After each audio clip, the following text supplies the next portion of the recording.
നമസ്കാരം. Bin media ന്യൂസിലേക്ക് സ്വാഗതം. എന്റെ അമ്മേ, മലയാള നാടക ലോകത്ത് എനിക്ക് പകരക്കാരനായി ഒരൊറ്റ ആളേ ഉള്ളൂ. ആരാ? ഞാൻ തന്നെ. ശനിയാഴ്ച രാവിലെ തൃപ്പൂണിത്തുറയിലെ താലൂക്ക് ആശുപത്രിയിൽ വെച്ചായിരുന്നു അന്ത്യം. കണ്ണൂർ സ്വദേശിയായ ശ്രീനിവാസൻ ഉദയംപേരൂരിലാണ് താമസിച്ചിരുന്നത്. മലയാളിക്ക് എന്നും ഓർക്കാൻ കഴിയുന്ന നിരവധി കഥാപാത്രങ്ങൾക്ക് തൂലിക കൊണ്ടും അഭിനയം കൊണ്ടും ജന്മം നൽകിയ അതുല്യ കലാകാരനായിരുന്നു ശ്രീനി. 1976 പി എ ബക്കർ സംവിധാനം ചെയ്ത മണിമുഴക്കം എന്ന സിനിമയിലൂടെയാണ് ശ്രീനിവാസൻ അഭിനയ രംഗത്തേക്ക് കടന്നു വരുന്നത്. 1984 ഓടരുതമ്മാവ ആൾറിയാം എന്ന സിനിമയ്ക്ക് കഥ എഴുതിയാണ് തിരക്കഥാരംഗത്ത് സജീവമാകുന്നത്. 1989 പുറത്തിറങ്ങിയ വടക്കു നോക്കിയന്ത്രമായിരുന്നു ആദ്യമായി സംവിധാനം ചെയ്ത സിനിമ. പ്രിയദർശനുമായി ചേർന്ന ഹാസ്യത്തിന് പ്രാധാന്യം നൽകി ഒരുക്കിയ ചിത്രങ്ങളിലൂടെ ശ്രീനിവാസൻ സിനിമാ ലോകത്ത് സ്വന്തം സ്ഥാനം ഉറപ്പിച്ചു. പിന്നീട് സത്യനന്ദിക്കാട്, കമൽ എന്നിവരുമായി ചേർന്ന നിരവധി ശ്രദ്ധേയമായ ചിത്രങ്ങൾ ഒരുക്കി.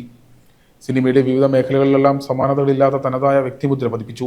നർമ്മത്തിന് പുതിയ ഭാവം നൽകി. സാധാരണ മനുഷ്യരുടെ പ്രശ്നങ്ങൾ നർമ്മത്തിൽ ചാലിച്ച വെള്ളിത്തിരയിലെത്തിച്ചു.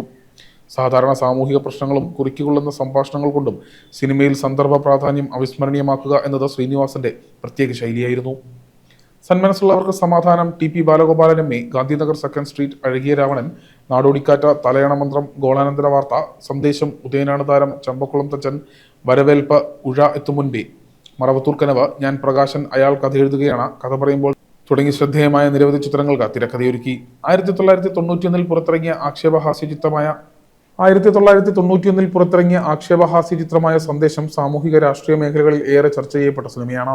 ചിന്താവിഷ്ടിയായ ശ്യാമളയ്ക്ക് 1989 മികച്ച ചിത്രത്തിനുള്ള സംസ്ഥാന അവാർഡും 1998 സാമൂഹിക പ്രാധാന്യ ചിത്രത്തിനുള്ള ദേശീയ പുരസ്കാരവും നേടി.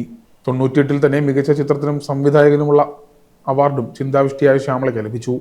കഥ പറയുമ്പോൾ മികച്ച ജനപ്രിയ ചിത്രത്തിനുള്ള പുരസ്കാരവും നേടി. 1991 മികച്ച കഥയ്ക്കുള്ള സംസ്ഥാന അവാർഡ് സന്ദേശം നേടി. മഴയത്ത് മുൻപേക്ക് 1995 സംസ്ഥാന അവാർഡും ലഭിച്ചു. 1956 കണ്ണൂർ കൂത്തുപറമ്പ് പാട്യത്തായിരുന്നു ജനനം.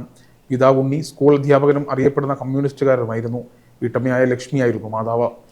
Kathirur government school, Pazhassi Raja NSS college എന്നിവിടങ്ങളിൽ നിന്ന് പഠനം പൂർത്തിയാക്കി. തുടർന്ന് മദ്രാസിലെ ഫിലിം ചേംബർ ഇൻസ്റ്റിറ്റ്യൂട്ടിൽ നിന്ന് സിനിമാഭിനയത്തിൽ ഡിപ്ലോമ എടുത്തു. വിമലയാണ് ശ്രീനിവാസന്റെ ഭാര്യ. സംവിധായകനും നടനും ഗായകനുമായ വിനീത് ശ്രീനിവാസൻ, നടനും സംവിധായകനുമായ ധ്യാൻ ശ്രീനിവാസൻ എന്നിവരാണ് മക്കൾ.